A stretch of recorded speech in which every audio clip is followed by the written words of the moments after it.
Good evening, Fernwood. It's your TV pal Neil, and it's time for some more late night variety madness with another episode of Fernwood Tonight. If you're just seeing my face for the first time, this is a reaction show where we watch the show together, and then before I run out of breath, we talk about it, and that's how, I keep taking my air in. And if that sounds like it's your bag, then please stick around. Also, if you're a viewer who feels like you have the means to help support the channel and help us grow, then please visit Patreon, where you can get early access to episodes, monthly updates on what's going on with the channel, and uncut episodes. We are watching today episode 55 from September 16th, 1977. Yesterday got a little bit, dirty? So let's see what that's about. Barth Gimble started the show by reminding everyone that they were tuning in for his shoes and that he is starting a new line of shoes that will be available soon. Happy Kind comes out to perform a number dedicated to oral hygiene. Jerry comes out dressed as a molar, and the song is about brushing your teeth to keep away tooth decay. Vernon Taylor comes out to tell how his cousin is working on the neutron bomb and how that is a much more humane version of a weapon of mass destruction. Sex therapist Dr. Matt Johnson appears to tell about his new sex therapy clinic where men clients will come, choose their therapist out of lineup, and get serviced personally inside of a specially stylized room. And that's all we had time for yesterday, everyone. This week has been a whirlwind, so let's spin it off. Tonight from Fernwood Tonight, 30 minutes of very remarkable entertainment coming to you almost live with your host for tonight, Mr. Barth Gimble. Tonight, once guest will be Mr. Buddy Brooke, who might be even funnier than he thinks, Ms. Dottie Ann Lee, who has her own presidential secrets, and Happy Kind and the Mirth Makers. And me, I'm Jerry Hubbard. And now your host and mine, Mr. Barth Gimble.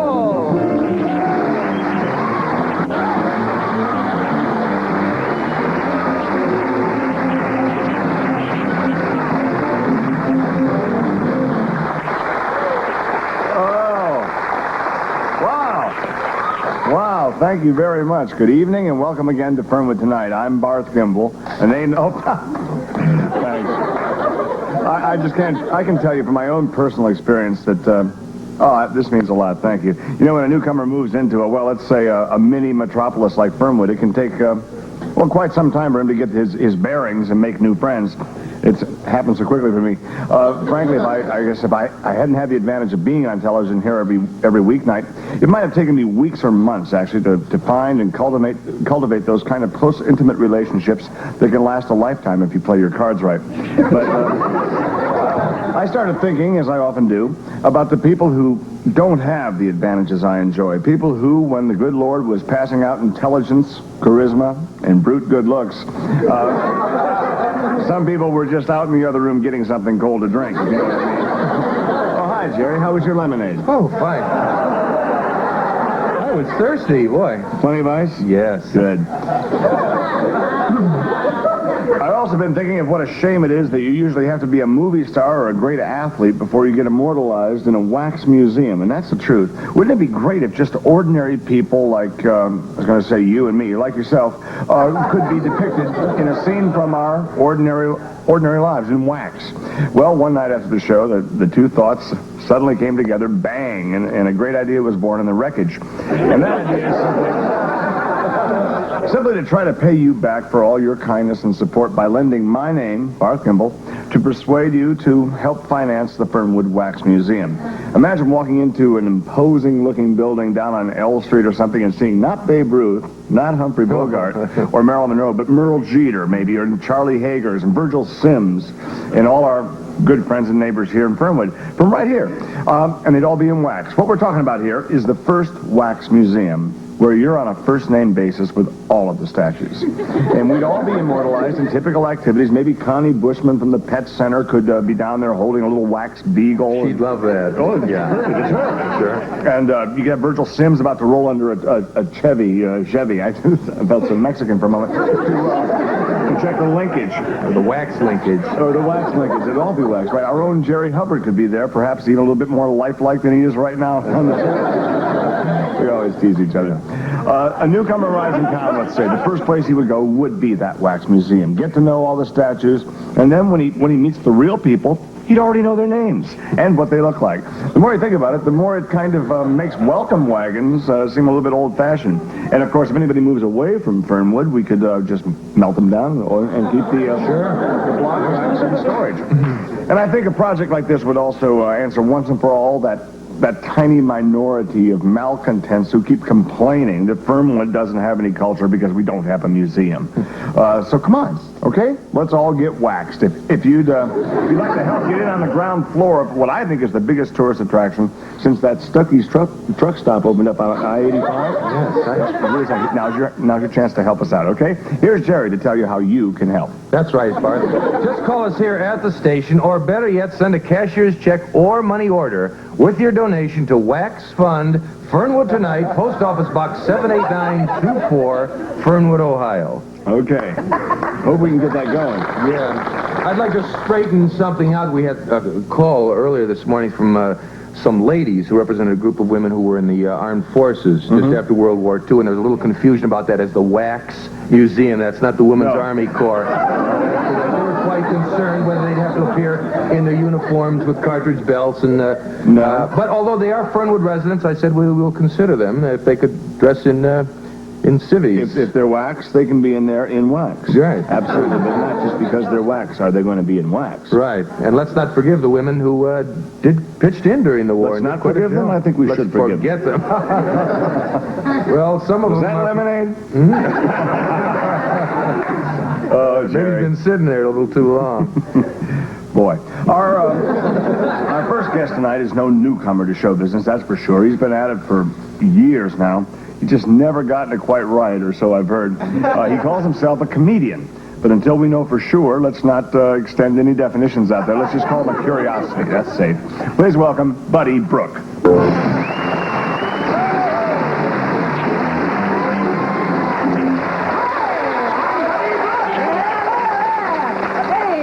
Energy crisis. There's good news and there's bad news. The good news is Detroit has a car that gets 90 miles to the gallon. The bad news is it runs on coffee. The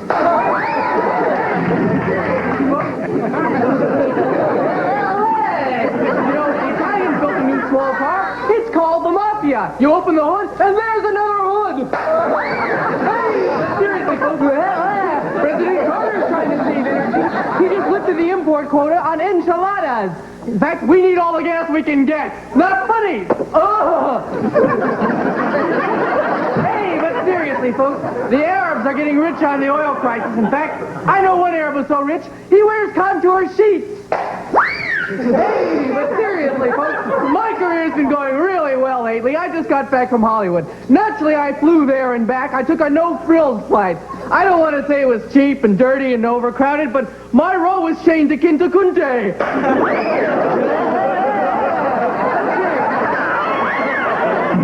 Hey, but seriously, folks, a lot of people ask me, Buddy, why do you use the tambourine and the whistle? It is because of my very good friend, Abe Vigoda. Abe Vigoda said to me, Buddy, what? With your act, a little music wouldn't hurt. Thank you very much.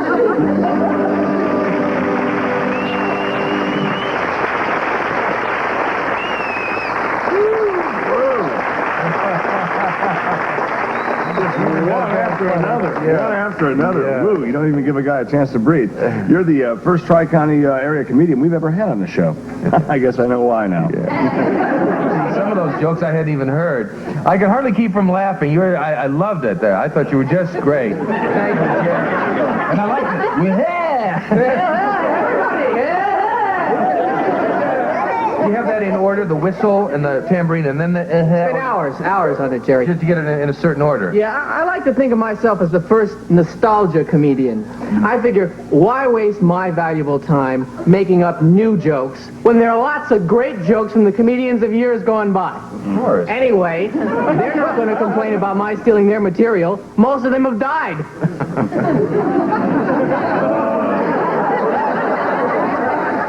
Incidentally, for the benefit of some of the poorer families in the Fernwood area listening in, who think maybe, the people that don't have enough food to eat on their table, etc., you may think that he was using a real fish here. No, we don't waste food on Fernwood tonight. This is a rubber fish, okay?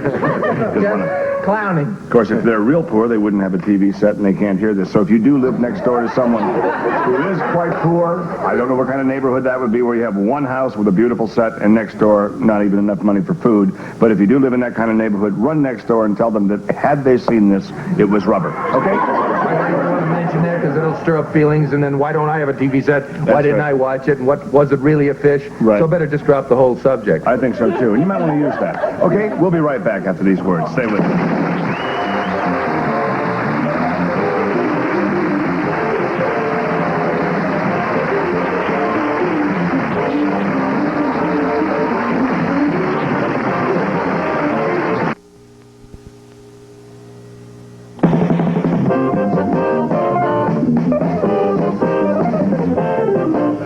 It's always in the same order, then?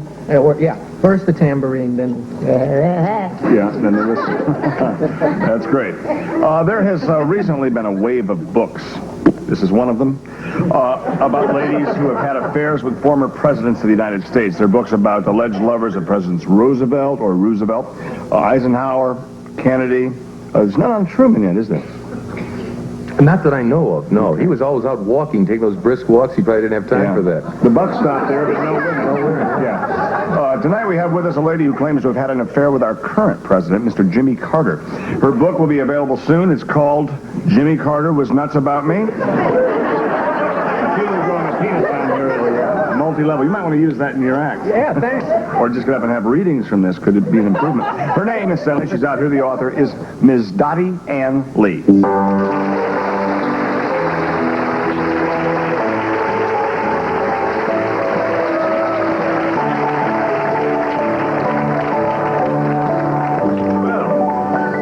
Good taste. Yeah. You're lovely. Oh, well, thanks. Dottie Ann, according to this book, you seem to be the one who was responsible for putting that big smile, that looks like that refrigerator showroom kind of smile that our president has, putting that right on his face. You apparently had quite an affair with Jimmy Carter.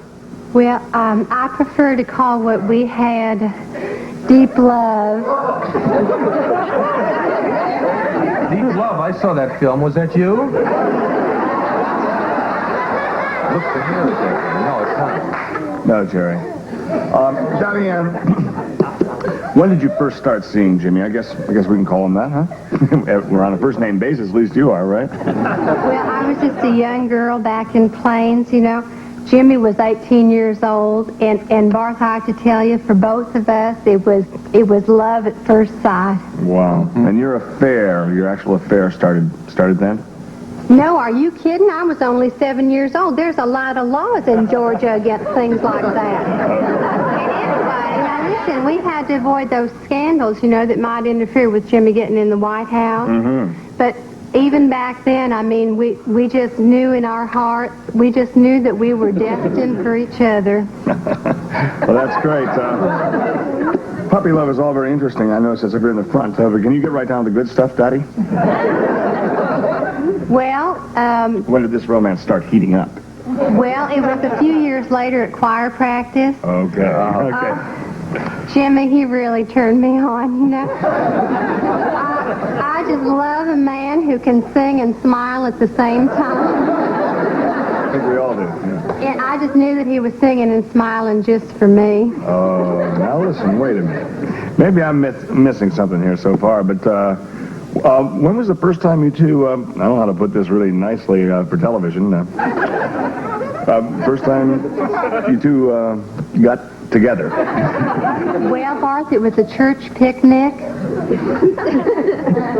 Jimmy took you to a church picnic? Well, no, but he was there. He was there. And you know how romantic a picnic can be. I could just tell by looking at him. I could just tell he was looking at me and eating that piece of knockwurst, and I just knew that he was lusting after me in his heart. I just knew it. In his heart. Dottie Ann, I don't want to sound overly skeptical or put the old kibosh on your book here, but were you ever actually really close to Jimmy Carter so far? I haven't heard. Well, of course. Let me tell you about the drive-in, okay? You want to hear about it? Oh, okay. All right. It was a wonderful moonlit night, you know, and we had so much in common. Popcorn, lightly buttered, Eskimo pies, and jujubes. And the movie had been on for about 10 minutes, you know, and he kind of leaned back in the seat and he put his arm up on the seat like that. And that's when he kissed you? no, he was sitting in the car up ahead of me. How about Roslyn? Did you know Roslyn there in Plains? Well, no, Roslyn was real hard to get to know, you know, especially for me because I never did meet her. Everybody in Plains was real surprised when Jimmy started going out with Roslyn because before that he always kind of went out with popular girls, you know. I guess he just got tired of pretty girls. I don't know. Oh, well. I guess I shouldn't have said that, huh? But I know it's okay because I know that nobody watches this show.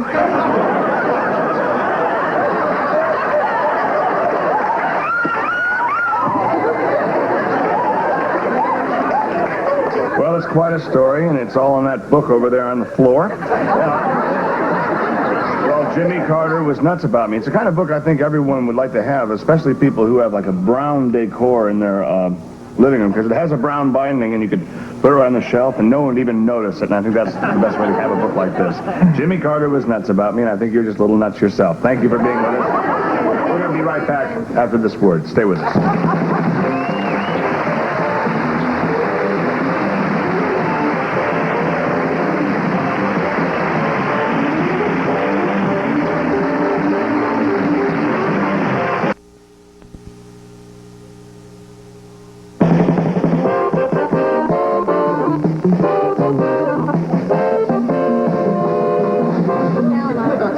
Oh, that's all right. We're back. You know, we talk a lot here on the show about Happy, Kind, and the Mirth Makers. Actually, as you might imagine from hearing them play, these guys are not just full-time musicians. Our bass player, Eddie Thomerson, for instance, only happens to be, by day, one of Southern Ohio's most successful real estate brokers. So, Hap, rather than playing Roll Out the Barrel, why don't we just scrape the bottom of it and get Eddie over. Eddie, put your bass in escrow and come on over here, okay? Eddie Thomerson.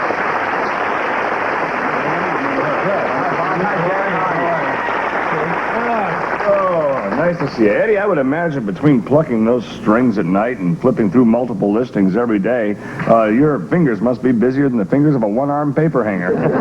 First off, I got to tell you that playing with these guys over here is really a great thrill. Oh, great.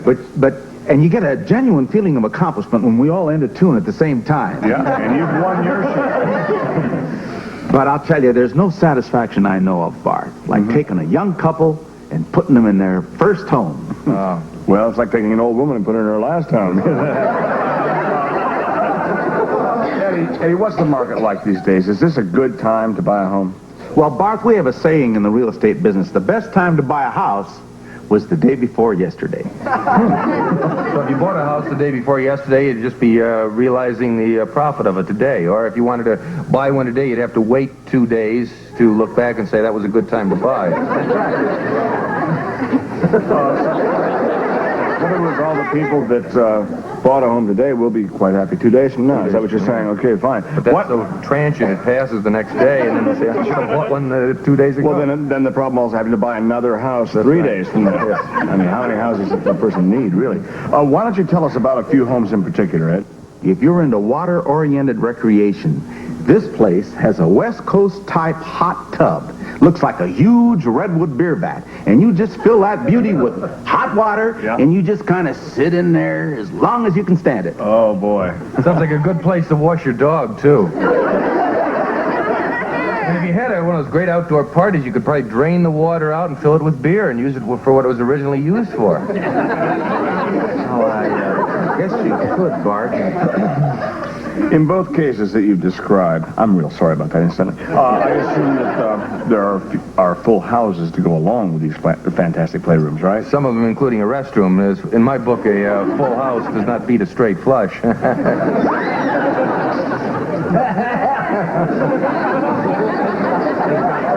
Bedrooms, the whole deal, Jer. Okay.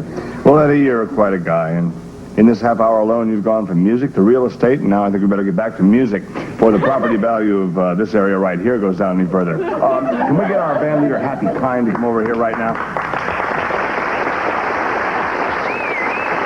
Eddie, I'm afraid you have to sit next to this lovely lady here. How you doing, Hap? This is a lovely lady? No, I meant Eddie would have to sit next to the lady. Who would have to sit next to, Hap? You're looking good. Look almost as good as you sound, if you can do that. Well, I don't know whether you've noticed, but I've just been going around laughing and singing all day in this. Because I'm just so excited for me, or I, and the Mirth Makers. We have cut our first recording album. Woo. Isn't that wonderful? And it's called Music in the Key of Mirth. Yes, I have it right here. Oh, boy. Can we see that? Can you see that? Can you get that?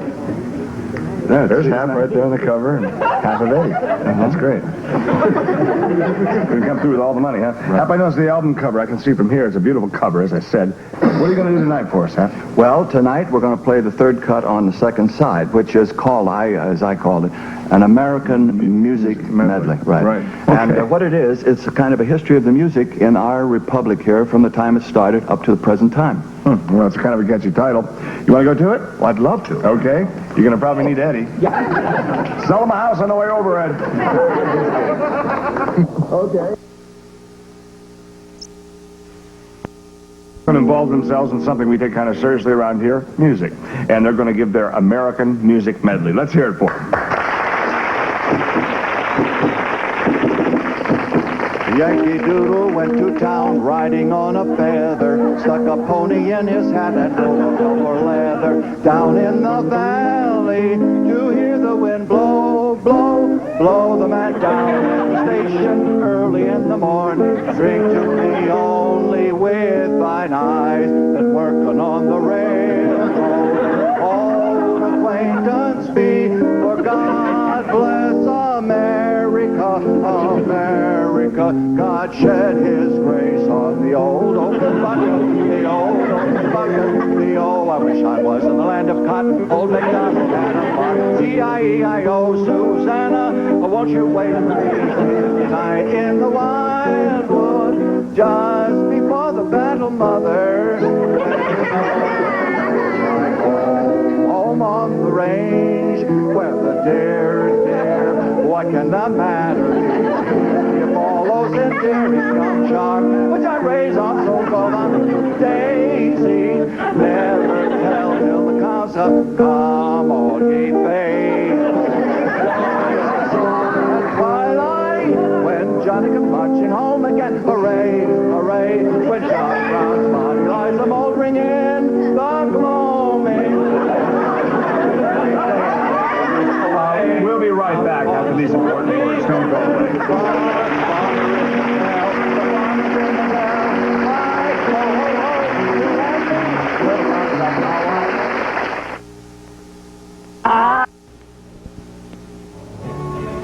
Hello, I'm Jim Hart.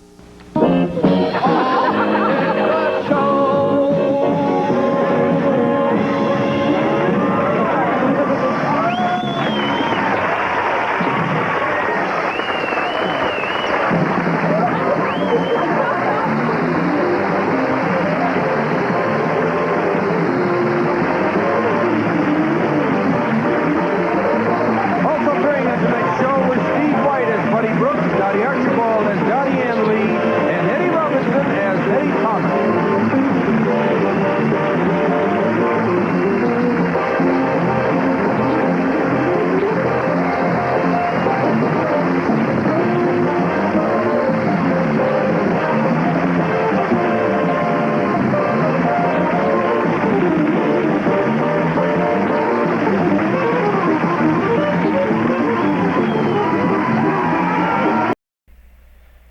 I'm not sure why, but that medley really stoked my anxiety. Blech. Bart Gimbel's monologue today is all about the Fernwood Wax Museum, starring many of the famous folks we've met through the course of this series and a couple from Mary Hartman, Mary Hartman. It's kind of neat to think what kind of museum would be in Fernwood, which is theoretically an imaginary place, but there is a real Fernwood, Ohio that existed before the show began. So I'm not sure. Is there a museum in actual Fernwood, Ohio? Is it a wax museum? I definitely would love if there were a wax museum of the citizens of Fernwood in actual Fernwood, Ohio. Then we bring out Buddy Brooke, who does an act that seems like it is built for the Borscht Belt.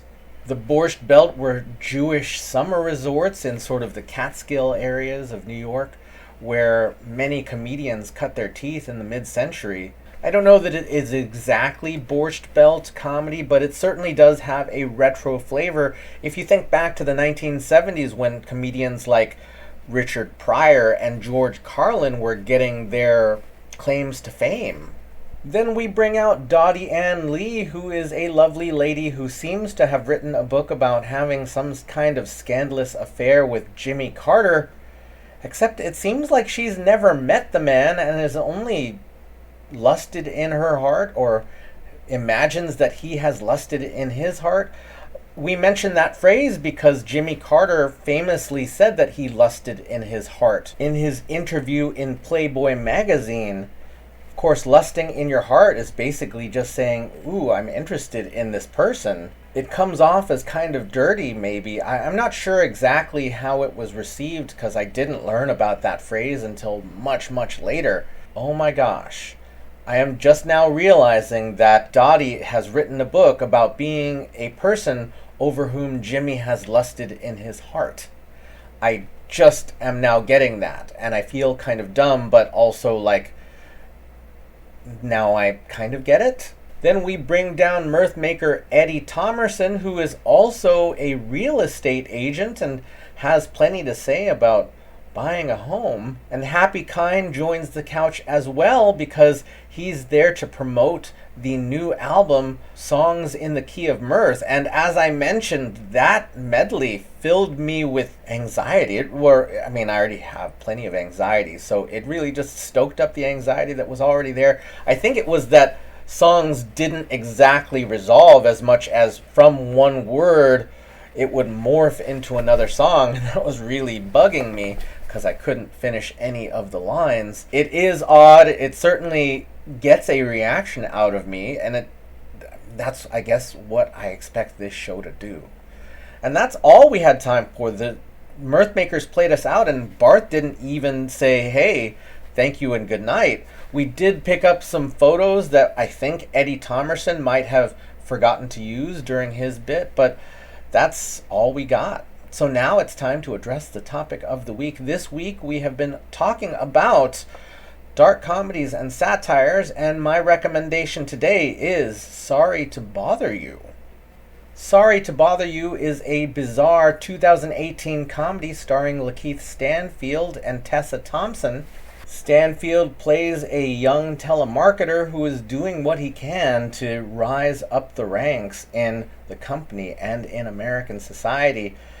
It is a really, really dark and twisted kind of film, and I cannot help but love it. It is just above and beyond the kind of stuff that makes my brain melt a little bit. I'm not going to say more than that because I won't. I just won't. But please watch Sorry to Bother You. Everyone, thank you so much for watching with me. Thank you so much for leaving your thoughts, feelings, and impressions in the comments. My anxiety will subside in a moment, but thank you to my top tier Patreon supporters because I am sorry to bother you. We will see you next week in Fernwood.